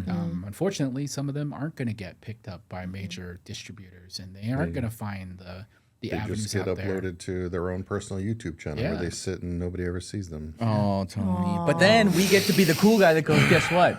I know the director. I met him at a film festival. Yeah, we talk. We talk. I know the director of that movie. And then everyone goes, whoa, what? And now you're like, I'm pretty. I tell people this story a lot. When the film festival first started, we had this movie submitted called Absentia. And Absentia was submitted, and I mean, at the time, we weren't a giant festival. It was in the first 5 years that we were operating. And this film Absentia was submitted to the film festival, and I remember just absolutely loving it. And there was a filmmaker was there kind of wandering around saying hello to everybody. That filmmaker is Mike Flanagan. Oh, Jesus. You just saw him. Just walk around. Just talking about his movie. It's the first movie he ever made. Wow. At the film festival. And we were like, I think one of the maybe first 3 that he submitted to. Oh, So he showed up wanting to support his film. Now this guy's, 6 movies deep into Stephen King's. Just like that. Yeah. And like pretty amazing that, that we had that opportunity. And, and every year it just continues to grow. You get these filmmakers that come through, actors that come through where we're like, oh, I remember that guy. And now they're on, some major television show. Yeah. Well, plus you get to go, you said you got to see it grow from the beginning. So like, and then when you see like, all right, let's say year 1, you met this person. Well, now in year 2, this person from year 1 has met someone from year 2. And then on year 3, you see those 2 people talking with someone else. And it's like, you get to kind of sit there and go like, you're like Hitch, you get to go like, I set all that up. That's really cool. It's like whenever you get like, you find that indie local band that you really love and you're like really excited about and everything, and then you could just tell people like and then they hit big. Then you hear them on the radio as you're driving. You're like, and then you can tell your friends like, dude, I went and saw them at like this little club at one time, and now they're playing at an arena. I bought him a drink and we hung out after one show, and now he's selling out stadium. I got one of those. It's like like one of my favorite directors, Adam Wingard, and it was like that was kind of the start of me not watching trailers anymore, because I was like, I just needed to know he's making a new movie, and I will go and see it. Like I'll never forget whenever they announce like, oh, he's making a movie called The Woods, and it's about these kids that go in the woods and they go camping and like crazy shit happens. I'm like, dude, say less. Like I will. And they put out like a little teaser for it, and I was like, don't want it. Like just I will go see this movie. And then it turned out, you know, they were at San Diego Comic-Con doing a screening of it, and like they had like posters on the walls for The Woods. And then people went in to watch it, and they were like, oh, by the way, this movie's not really called The Woods. It's called Blair Witch, and it's a sequel to Blair Witch. And then when people walked out of the theater, all the posters had changed to Blair Witch posters. That's and cool. it was like, I was like, wait. And I lost my mind because I love the Blair Witch Project. And I was like, I was already like fully on board for this guy's new movie. Mind And blown. then that happened. I was calling like my wife in the room. I'm like, you gotta come in here. I gotta tell you this. She's like, what are you talking about? Like, who gives? I'm like, you're not gonna believe it. But like now, he's making all the new Godzilla movies. Yeah. And it's like, there's my like local indie band that's now on the radio and hit it big. yeah. And it's like, Robert Eggers is kind of like on that same path that goes like where he's making like The Witch and all these little movies. And now it's like, oh, he's gonna helm a So new Labyrinth crazy. movie. Like, oh my god. I remember Mike Flanagan came back to the festival to show Oculus. Oh yeah. And we also had another film there called Sacrament, and Ty West was there to play the Sacrament. And then this car pulls up, and out of the big old like party bus that pulled up was Jason Blum before Blumhouse showed up. Jesus. And these are like, you know, these are before these guys go on to make gigantic films. I mean, what Ty West does, the Maxine, and you know, it does his trilogy of films that just came out recently and are exceptional films. X and Maxine. I'm missing one. Pearl. Pearl. Yeah. Well, Love those movies. Oh yeah. And Ty West, you know, and I sat and had dinner at this Italian restaurant, and he had a giant sundae. He's a really cool dude. He's a really cool dude. You're like, are you gonna eat that cherry? He's like, I'm absolutely gonna eat that cherry. Keep that in mind whenever we go to Days of Dead, Indianapolis. 'Cause Go find someone that's Ty eating West will be there, and we'll just bring him a cherry. big Oh, yeah, sundae. bring a big We'll be like, sundae, hey, yeah. Like, hey, wink, dude. wink. But to see Bring that me at like that ice cream. time and to see these all these filmmakers, and now this is before Blumhouse was Blumhouse. Yeah. Right. This was just Jason Blum, producer. And Just a guy. now he's, you know, Now he's got a house. Yeah, now he's got a house, and He has a You got a house and he has kids and Halloween. Yeah. Right? There you go. Yeah. Crazy. So like you think about those Wow. those things, and like that doesn't feel like that was that long ago. And like, you know, this year we have one of the confirmed guests that we have is Joe Bigos. We'll be there for the premiere of his new film, Jimmy and Stiggs. We'll be on our first weekend, and Joe Bigos is like one of my favorite up and coming filmmakers right now. This guy did the a few movies recently that have just like blown me away. Really exceptional filmmaker who has his own like style and shoots everything on film, and it's just like a really like cool dude on top of it all. But he did a movie a couple of years ago called Christmas, Bloody Christmas. You seen that one? I haven't, but I know on of it. Shudder. Yeah. Oh, if it's on Shudder, that's like the only streaming service I have is Shudder, so I will watch it. Yeah, he's just done some great flicks, and it's just awesome that we're able to bring him out and have his film have a big opportunity. This year, for some reason, is like a lot of love for Texas Chainsaw Massacre, which I think it's an anniversary, isn't it? Like the 50th anniversary getting this year. close. I think. Oh, Getting close. 75? Yeah, I think 50. 50. 75. Holy moly. I'd have to look at my No. Then when did it come out? I I think don't know when it came out. No. Like Brian's like 76. back in the 1800s when Texas Chainsaw Massacre came I out. was doing math, you fools, before chainsaws even existed. 1950. Oh my god, yeah. Came out It's just a guy with one of those like Looney Tunes wavy metal saws with like a pig mask or something. It's like, yeah, silent film.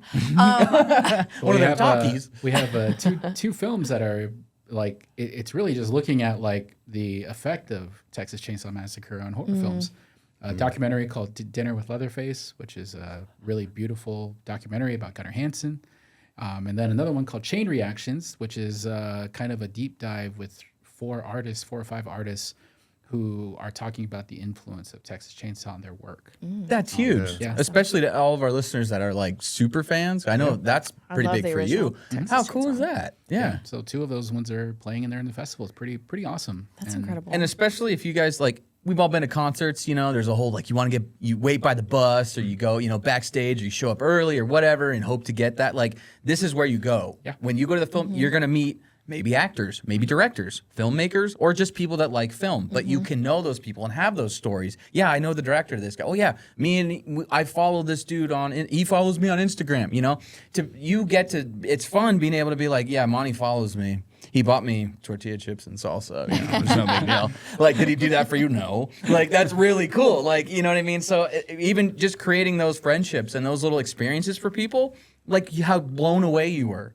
Maybe no one, you were looking around, it's like, and nobody was there to be like, whoa, dude, Blair Witch. But it was like, to share that with someone, one person that comes to the festival and goes, oh my God, Blair Witch, and then you go, right? And then you guys like high five. It's like whenever you see somebody in public wearing a wrestling shirt, you're instantly like, oh yeah, you lock in. Totally. You get it, and you just know. Yeah, that's beautiful, man. I also going back to your point, there's, you're saying not everyone's going to make it, but they're doing their best. They're putting their art out there.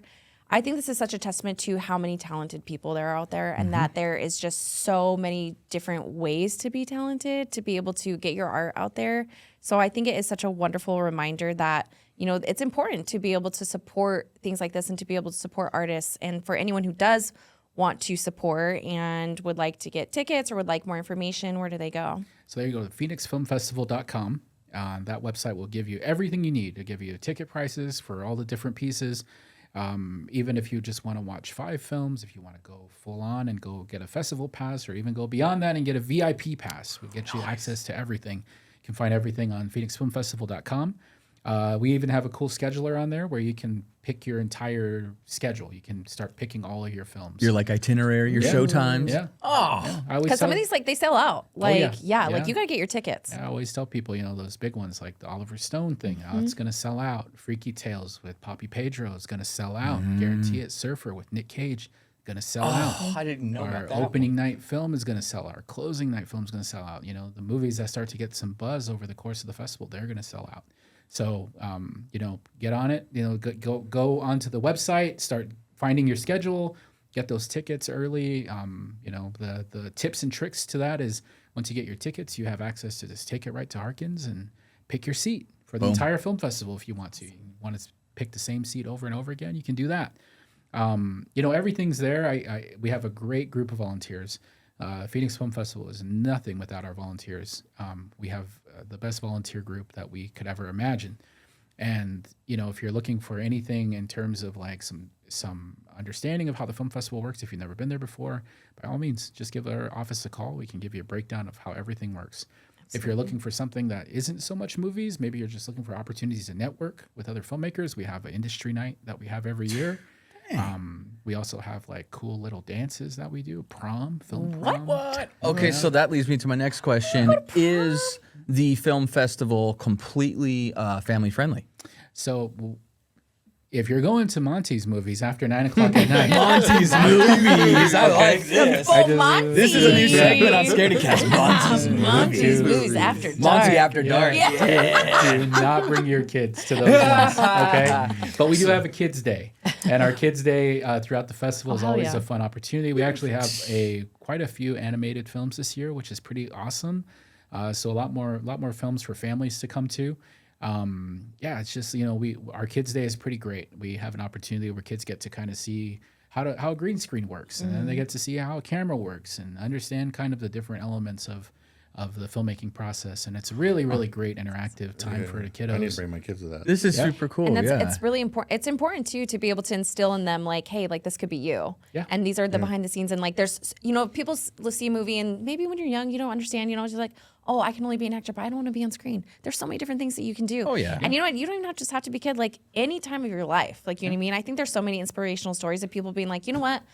I just woke up one day and was like, I wanted to make a film. How can I be a part of this? Where can I be a part of this? And this is like a place for them to be able to discover that and maybe be inspired as well. And it's as easy as doing it. Mm-hmm. Yeah, a lot of times you ask people like, dude, you're an executive, you're a producer, you made this movie. How did you? Oh my god! And then it's like, just did it. Yeah. A lot of times people see like the final product, and then they don't think about everything that comes from it. And like you have to start somewhere, right? Yeah. Like you got to start somewhere, and there's just a lot do of it too. support. Just do it, man. A lot of support. I mean, especially today, like it's not easy making an actual movie, but compared to how it was like 20 years ago when I was trying to like be a filmmaker, like, dude, you got your phone, just grab your phone and go shoot. Like Yeah.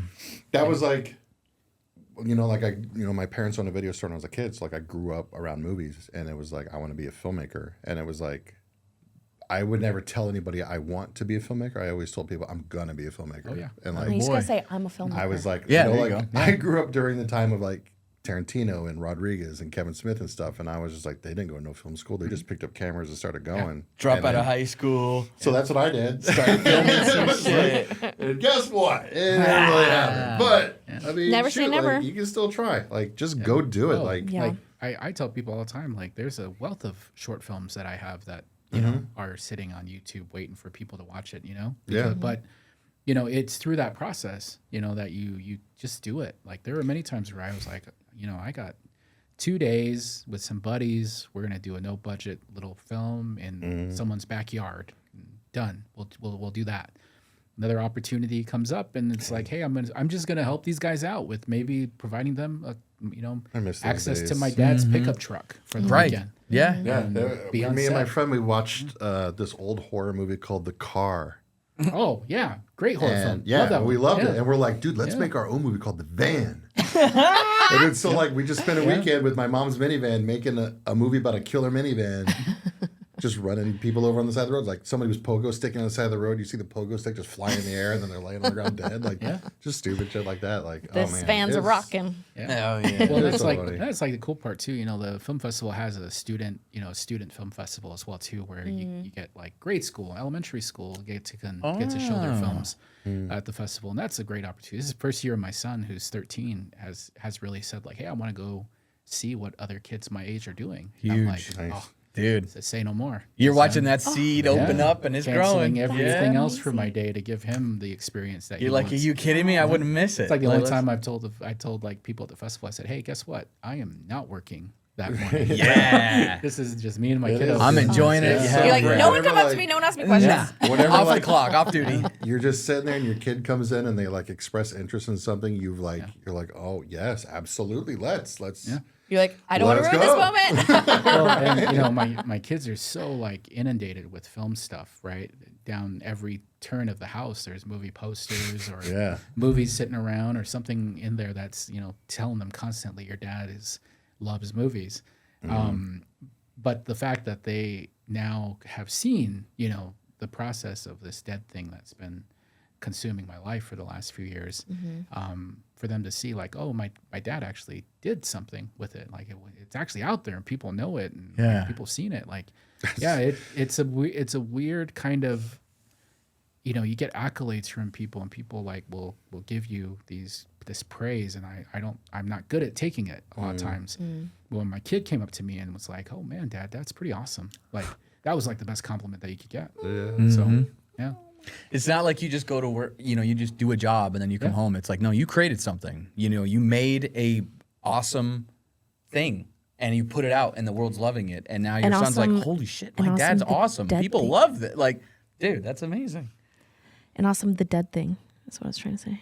Oh. Not just an awesome thing, an awesome the dead thing. It was funny. It was like, I mean, part of the reason why Scaredycast is even back is because I was at a store one day, and this lady was just like kind of eyeballing me, and I was like, "What are you looking at me like that for?" And then she pokes her head around. And she goes, "You Scaredycast?"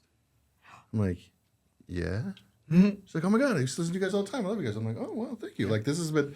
Whenever we took like almost, it was like COVID, during yeah. 2019 and 2020 and 2021, like we'd almost stopped doing it entirely. Like we were doing it every week like we do now, but we stopped. And it was like in the span of 2 years, we only put out like 5 episodes because it was always like, let's kick it back up. And then we do an episode and we're like, we're busy. But we left and my kid was like, are you famous? You're I was like, like, no, I don't work I that don't know. Yeah. like maybe. But yeah, it's like my kid walked in the room the other day. He's like, can I get a record player? And I'm like, Sure, sure. son. Why? He's like, I'm just starting to get into music now. I want to start collecting vinyl records. I'm like, So you got to go take him record shopping? all right, let's go get some Oh, records. man. I'm like, I can't afford a record player right now, but we can just get a record. Like let's just We go can look go at the browse. music. I was like, what do you want to do? listen. He's like, I want to get a Metallica record. I was like, My goodness. you're such a good boy. Yeah. All right. You are your father's Good. son. You've done good, Dad. If it was Megadeth, that would have been better. I but that's mean, fine. do the That's voice. fine. Do the voice. Do the voice. Yeah, do some dance. Hey, Monty. I like the film festival thing you got going on. Now do Bane. Yeah, do the. Come on. Oh, this is great. I've only like seen a- this online. Hey, Bane, what's up? It turns into like something I don't fucking know. Now, This is why I'm not in a film, do okay? This is why I'm Bane not. Mustaine. Do Bane Mustaine. Hey, Monty.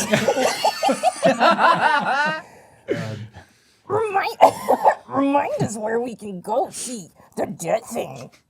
This is great. This is You my guys even hear me? my month is made. My month is made. I need to know, in like a year, maybe 2 from now, when you're super producer Monty, Yeah. when you gonna are the remember Jason us? Blum, when it's Monty House, You what? know it's gonna be Monty Monty's movies. Hotel. Oh, Monty's Not movies. even, not even a house. I want to know what licensed or franchise do you want to like resurrect or like you know there bring, are like not just resurrect but maybe take over and Like and Monty's idea over that thing. That's it. You know, I love anthologies. I love anthologies. And I've always wanted to do a Native American inspired anthology. And it's not a franchise, but you know, that's my passion piece. That's that's where I'd like to go. There is so much to explore in terms of what Native culture and different Native communities across the United States have all kinds of different. I know you know my buddies over at the Wooden Head Collective. Oh, You huge know, shout outs. wonderful group of guys there, and you know also like across the U.S. too. You know, there's just so many stories, and for me, that would be a project that maybe or maybe not I am. Maybe or maybe not already working on. maybe Passionately. Please, maybe or maybe not tell us when Yeah. we can talk about it because it's so important. It's you know so many people don't know about Native American history, and it's it's written out of the history books Yeah. purposely, unfortunately, Yeah. and it is what the basis of what this land is, Yeah. and like we all have so much to learn, and like I just like think that would be absolutely amazing, and I cannot wait for maybe or maybe not for this to happen. Well, and like the actual true, the real native stuff, not the when we came in and we're like, oh yeah, well they said this thing was real, and then we just Yeah. spun it our way. It's like, no, what was That's the a good real point. actual stories? Yeah. Like, how about the real history? Yeah. Not just what has been made up, Yeah. or like taken from. I mean, the inspiration is there, but like, we need to get more recognition out to the actual. I mean, I won't say it, but jabronis are like one of the biggest, like creature things in the world right now. Everybody says that word, but it's like, do you even know how did it get? what- Do you know yeah. where? How did it get there? Do you just know it from a video game, or do you know what it's actually from? And it's like, let's give credit where credit's due. And for franchises, okay, now I'm really thinking. Now you got me thinking. For franchises, I think there is a wealth of material to be mined from like some of the Twilight Zone films, right? Twilight Zone movies or shows, adapting those into full-length features. I feel like that's what Jordan Peele's kind of doing already with his films that he's making. But I am a Twilight Zone guy, and Tales from the Dark Side, and Monsters, and all those little short forms that I just feel like, there's something here that might be able to be a full-length film, right? Yeah. I think my favorite franchise, my favorite franchise of all time was Candyman.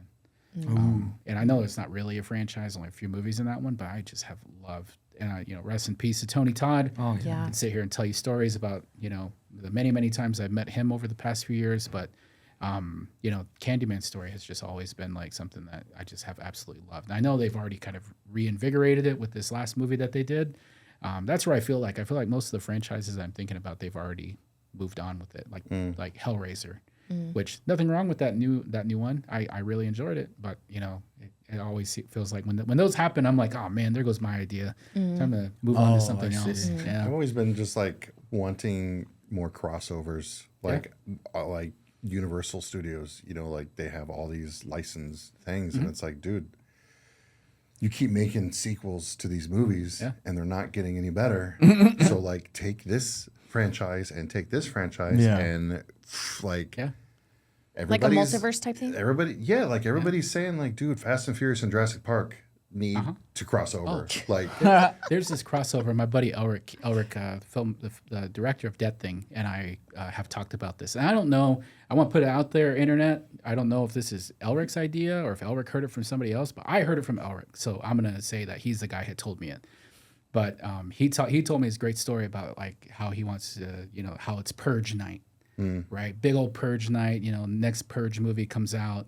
It's this whole thing, right? Maybe it's more dystopian future. Maybe it's just crazy chaos, right? In the middle of Purge night, while a bunch of crazy people are purging, one guy's about ready to like hand his purge vengeance down on somebody. Yeah. And you just see 3 little dots appear on his forehead.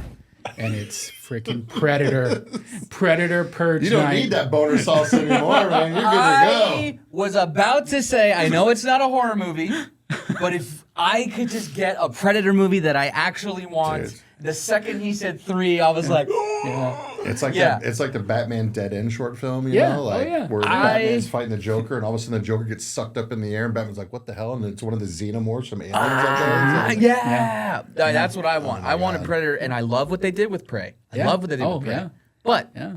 still, not all there. What they did with Prey was great, but what they did with the actual Predator from the film bothered me. You know what's funny is I cried when I saw Prey because they had a version of it that was in native Yes. language. And yes, And I remember. yeah. I watched it. And- I only watched it in that one because I was like, they took the time to learn the language, rehearse the lines. I was like, respect. Yeah, my son sat next to me. He's only seen his dad cry maybe once or twice, and it's never been for God. anything like real sad. It's been for like, I'm watching Prey. but it's so authentic. It's real, and it's the same thing. Why I want the real emotion. When you dub it over, it's different. Yeah. But when it's real, it's a whole new language. It's like it's completely unknown to me, but it's real. It's like, whoa. That already, before you even watch the movie, like I already want to watch this now because it's something completely new to me. Yeah. And the work that they put in, and the movie's fantastic. But imagine expanding on that. Imagine the native cinematic monster.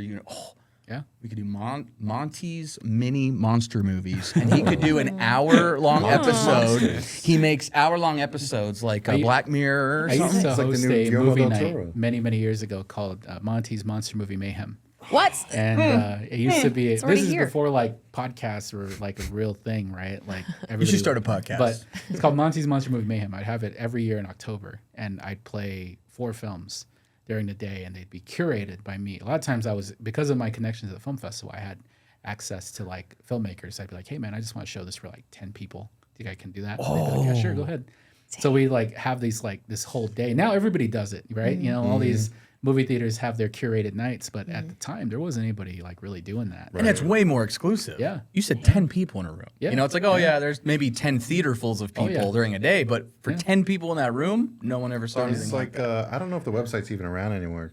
Sorry if it is. It was called Ain't It Cool News, and they used to do something like that kind of, but they would call it Butt Numathon. Numathon, yeah. And it was like 24 hours of nothing but movies, but like But they would show like Texas Chainsaw Massacre and this, but then they would have a mystery movie, and it was like a movie that was coming out later that yeah. year or Yep. something like that. Like it was like, And when you got up to use the restroom or leave your seat, you lost your seat. oh really? Yeah, that was I'm how gonna it piss in that yeah. seat. That's how it works. Yeah.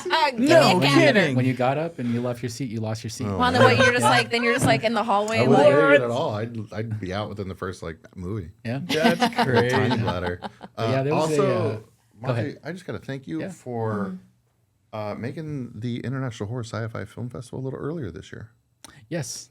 It was a Yes. little- Last year, I was kind of bummed because I couldn't be there because it happened on WrestleMania weekend. And as everybody knows, WrestleMania weekend, Tony's gone. I'm MIA He from disappeared. that entire week. Can I have 2 minutes with you for wrestling? Yeah. Oh, This God. can be cut out.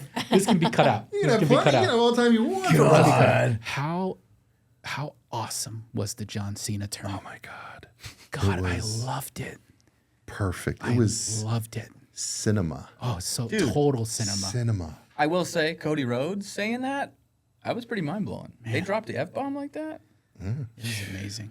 And my boy Penta is in WWE Oh my God. now. I love Penta. I've loved Penta since Lucha Underground. Lucha Underground. Yep. Going oh way yeah. back. Way, way back. And he went to AEW, and I was like, that's cool. I like AEW. But then I didn't like AEW anymore. I'm like, man.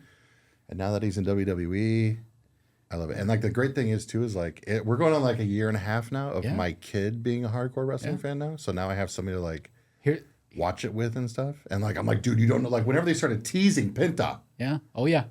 Yeah. Zero Muerto. I was like, dude, you have no idea who's coming, man. Oh. He's like, who is it? I was like, I think I speak for both of us. I'm when just like happy like we watching are this, so like, blissfully interaction. ignorant to wrestling, we but did- watching wrestlers Yeah, this get is excited, great. it's we just so fun to did watch. One episode of a wrestling podcast, and I wanted us to keep doing it, but it was where we sit down and I make them watch wrestling matches. But we were never going to do like Hogan versus Andre or anything like that. The first thing we watched was Goldust. Roddy Piper versus Goldust Hollywood Backlot Brawl with the O.J. Simpson chase footage. Chase footage. Yes. Oh my God, that's so good. I made them watch it. Like we did one episode of it. We never did any more, but I'm like, I still want to do it so bad. Like, oh my God. Dude, watching him throw his old ass into the freaking dumpster in the back where the car was, and then bringing him the whole thing. That was just a spectacle. Just like the John Cena thing. Oh yeah. It was. I mean, the storyline going into it was kind of weird because it Yeah. felt like it was just all of a sudden with The Rock. But the way it was filmed, Oh yeah. how it was like, Cody told him to go fuck yourself, and then John Cena's like lose his mind because you're like, oh, he's on like Cody Rhodes' side. They're friends. Yeah. And then like the shot, like there's the cameras on them, and like Cody Rhodes and John Cena are hugging, and then like the other cuts to the other camera angle on John Cena's face where Cody Rhodes can't see him, and like John Cena's face just drops, and then it cuts to The Rock who's just going like, Yeah. Oh like, yeah. I was losing my mind. Not my I was boy. losing my mind. So my hot and then take. Travis Scott's there for whatever reason. I don't know what he's doing there. Who but like hit the shit out of Cody Rhodes, he like did. big time. Cody, this is like 2 weeks on, and Cody Rhodes still has like a Yeah. giant black eye from like He smacked him. Like Travis Scott? yeah. That Travis Scott? That Yeah, Travis that's Scott. Travis Scott. Yeah, He hit my boy? He hit your boy hard. Burst. American Apparently, he Nightmare. burst his eardrum.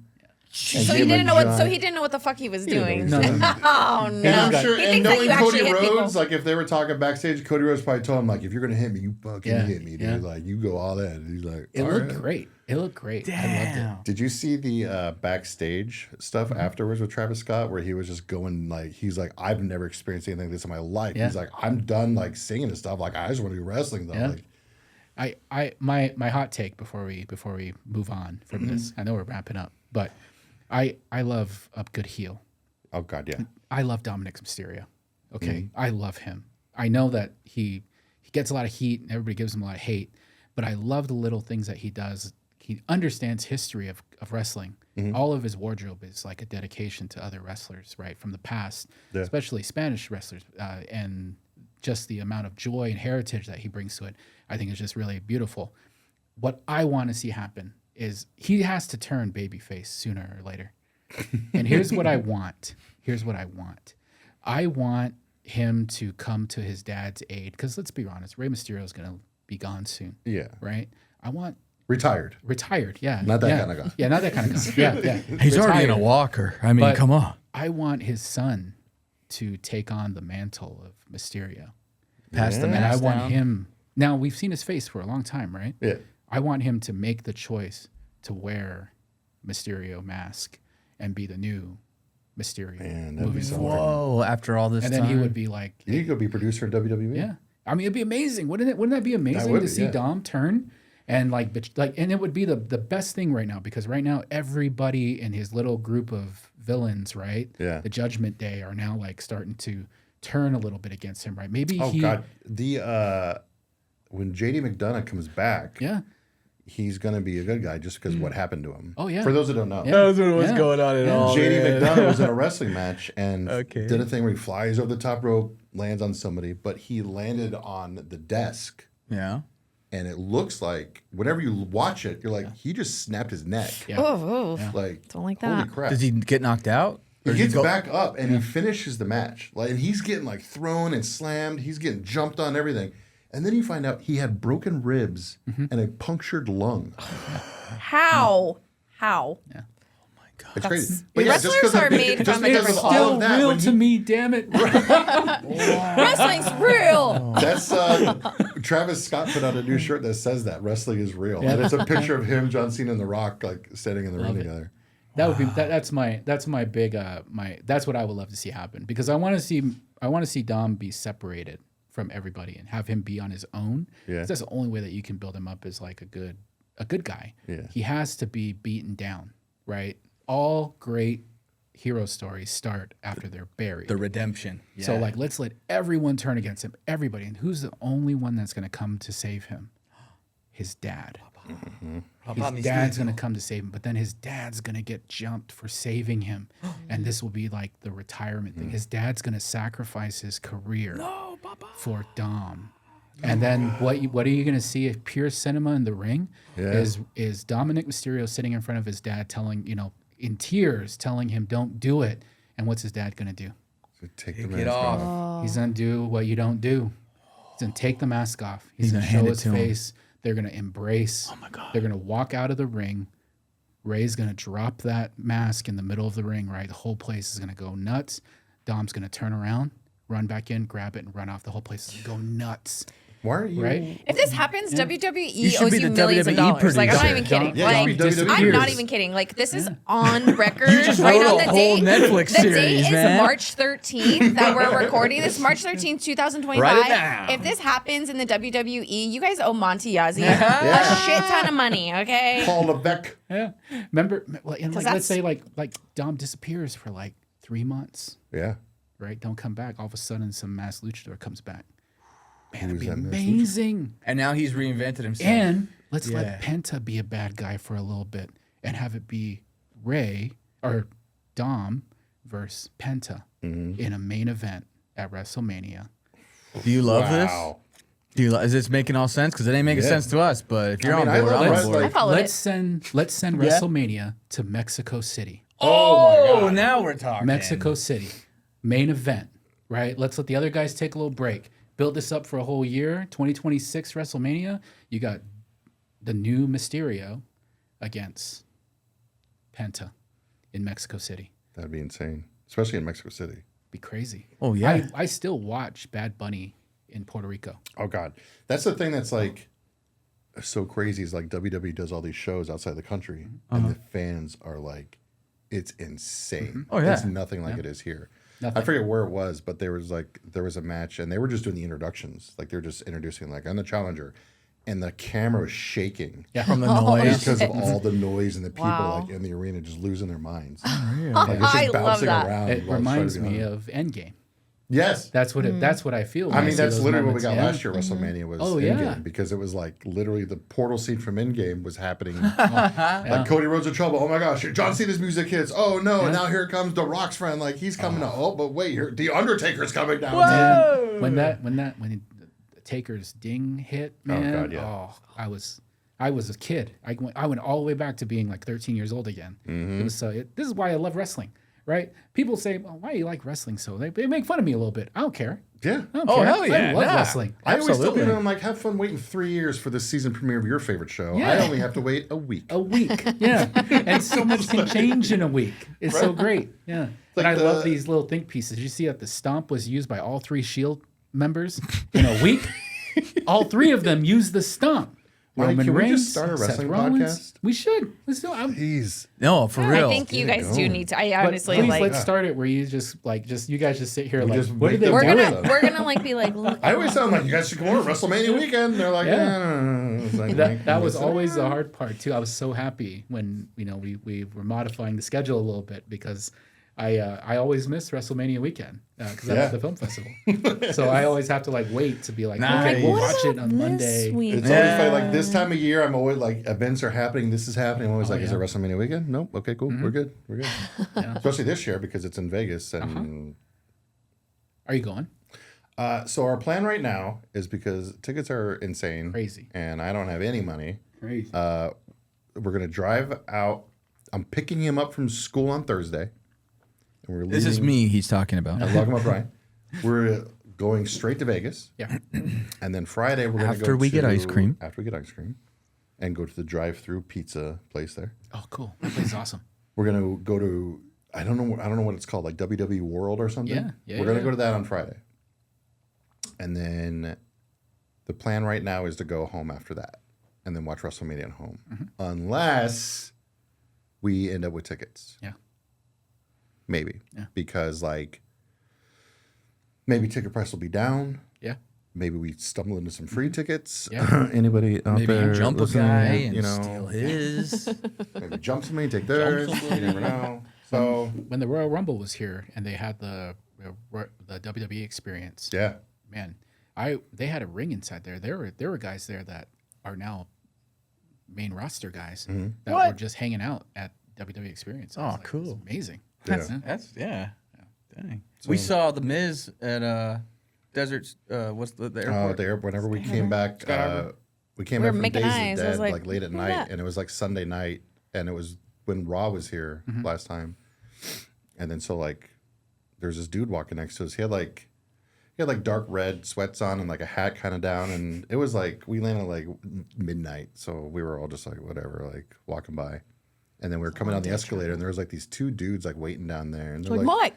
they're like, Mike, can you just sign this? And we're still just like walking by him, and we're both like, I wonder who that guy was. Yeah, I turned and back. I Is that a thought, baseball player? yeah, we thought he was just like an like- ASU college athlete because the colors he was wearing was ASU colors, and we're like, oh yeah, maybe it I is. think he's wearing an Angel's hat, if yeah. I'm not mistaken.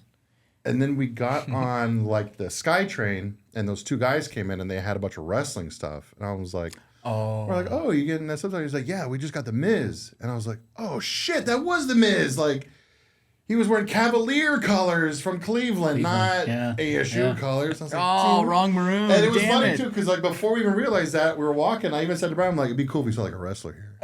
He Because probably we You all did heard say you. that. Yeah. Yeah. Probably heard you say And that. then I was like, oh, little did I know the Miz was just like walking next to us. He while literally we were was getting like, off the plane yeah, and right everything. behind us. Like we were walking the I long bet he terminal, was like- Terminal 3. He was like, oh my God, I bet that's Scaredycast, but I don't want to ask. I'm too nervous. I'm too nervous. Miz, hit us I up listen to anytime. them. Yeah, I like, listen to them. Excuse me, are you guys Scaredycast? Monty, I wish we could talk to you much longer. We could. We could talk to him forever, I Okay, swear. yeah, just But tell Zeke. Zeke has a family. Thank you so much for taking the time. Like, it's always such a pleasure to speak with you. The Dead thing was absolutely incredible. I am super excited for everyone who gets to attend the International Horror and Sci-Fi Film Festival. So for anyone, maybe they're just tuning in late, or maybe they kind of tuned out. Just remind us, how can we watch and how can people be a part of this? And also, if people want to connect with you, can they do that as well? Yeah.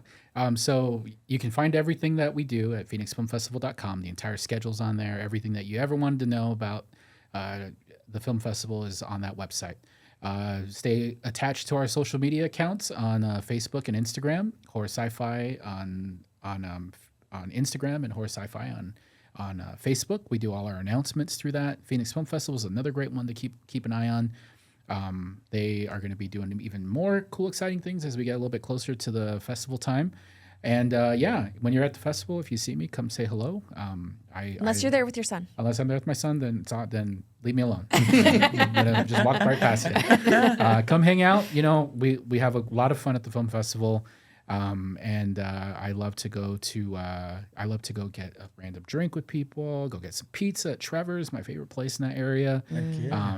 So real excited to have everybody come out and come say hello and let's watch some movies. Heck yeah. Thanks so much for being here. And obviously for all of our gifts and for everybody listening.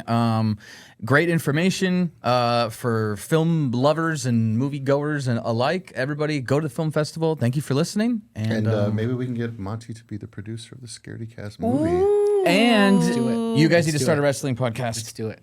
Let's do it. There it is, the Let's shake, do it. and sign it with the shake. There it is. Locked in blood. There it goes. Thank you guys so much for listening. We love you guys. Guys.